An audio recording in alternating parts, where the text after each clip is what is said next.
It's September 6th, so there's going to be some new horror movies coming out today, and we're going to check out the trailers for them to see if maybe they'll be worth checking out this weekend. Today we're going to react to the trailers for Beetlejuice, and The Front Room. Alright, let's check out this motherfucking trailer, bitch. Okay, before I start these trailers, those of you who might have watched the first Happy Friday, you already know that I watched those trailers in their total format. That fell under copyright claim and got partially blocked. By partially blocked, I mean blocked almost everywhere. Because of that, this week, I'm not just going to watch the trailers all the way through, I'm going to try to get around it. So I'm going to have to cut up the trailers the best I can so that they're still interpretable for you. Let's check out this trailer. This is going to be a lot of fun. When you're all driving carpool and banging your Pilates instructors to fill the empty voids in your life, we'll see who gets the last laugh. Is your mom Lydia Dietz? Unfortunately. She's a legend. The living, the dead. Can they coexist? God damn, it's good to see Winona Ryder. Bob, you and the boys stand guard. Nobody gets through. Recognize this puss. Never seen that shit before in my life. Or afterlife. Real. What the f? Right now with like a little privacy.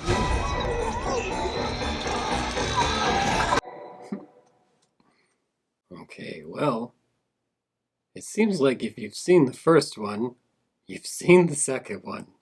If it was a brand new thing, I'd be kind of excited to see it, right? Looks like a lot of fun. But because I've seen that before, I'm not all that motivated to go watch it again. It's great to see Winona Ryder, and it's great to see Michael Keaton. It's not great to see them in the exact same characters looking the exact same. Other than seeing the actors, nothing excited me about that trailer.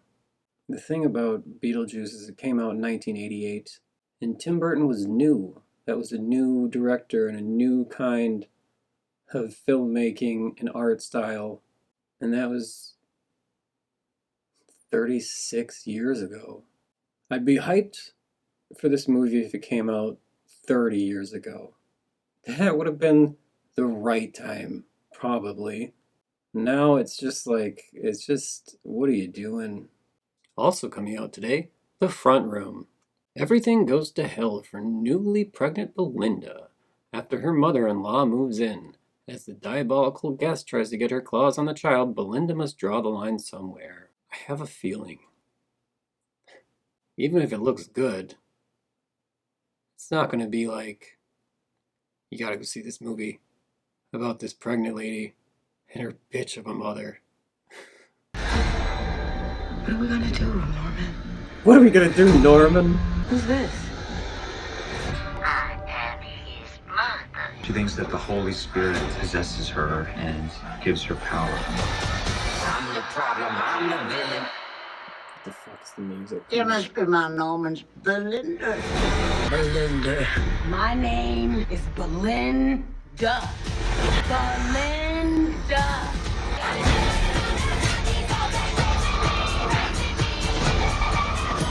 She got what she deserved. Let's go, I'm a kick.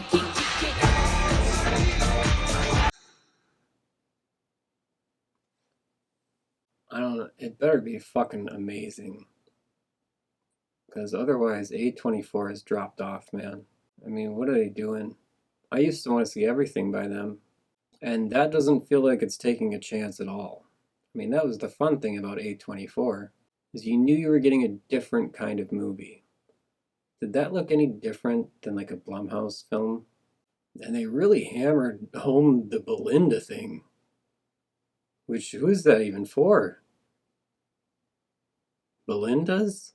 That can't be the end of the episode, because that'd be a fucking bummer. So let's check out the Rotten Tomatoes on these pieces of shit. Rotten Tomatoes. Beetlejuice. Kind of fucking crushing it. 76% on the critics' side. The audience score is now the popcorn meter. Thanks, Rotten Tomatoes. You pieces of shit. Popcorn meter.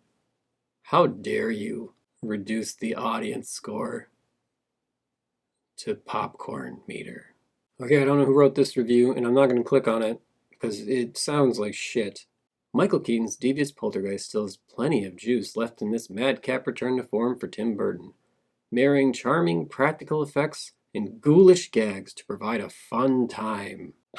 What a fucking asshole review that is.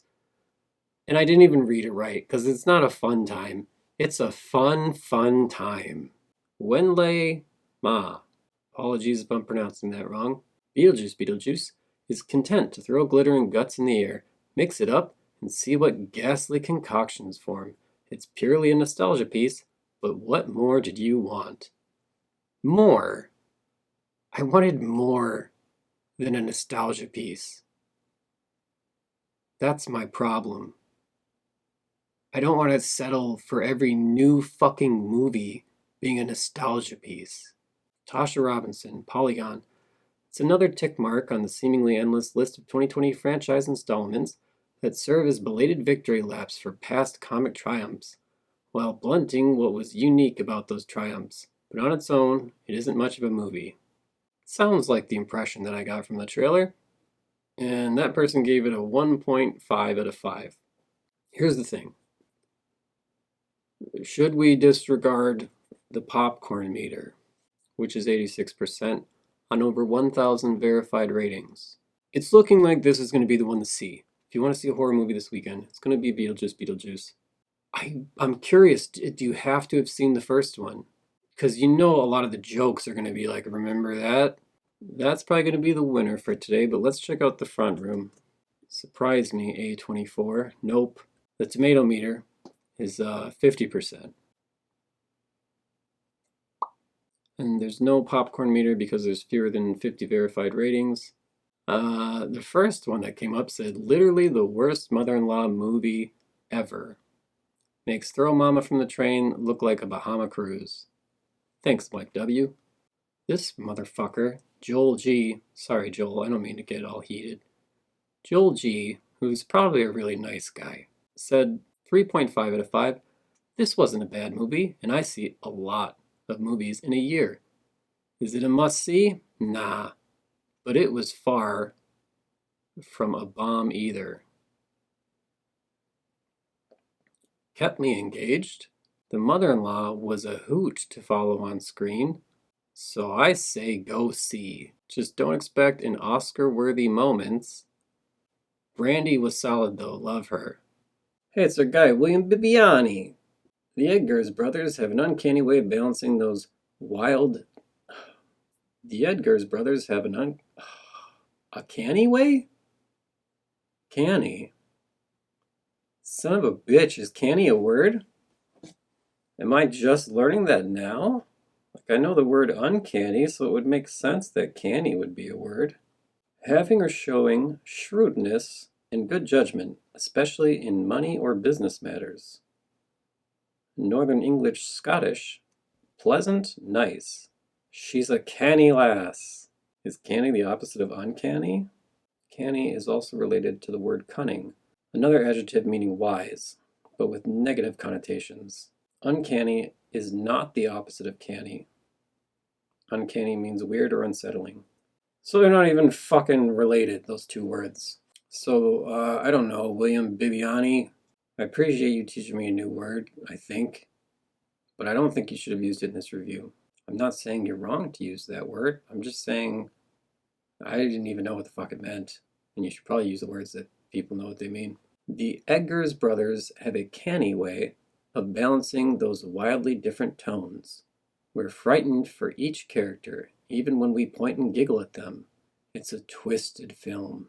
The next one, G. Allen Johnson from the San Francisco Chronicle. Max and Sam Eggers did draw out some good performances, with Norwood hanging tough with a couple of accomplished... Norwood? Who's Norwood? Oh, Brandy. Just call her Brandy, you fucking asshole. With Brandy hanging tough with a couple of accomplished theater-trained pros in Hunter and Burnap. Why are you calling them by their last names? It's not a fucking baseball team. Still, that's not enough to make the front room worth the trade-off. 1 out of 4. They give you reviews 1 out of 4. Okay, so the front room, yeah. No, that's probably not going to be the one unless you're pregnant and you don't like your mother-in-law. Or unless your name's Belinda. It is rated R, I'll give it that. Beetlejuice is PG-13, an hour and 44 minutes.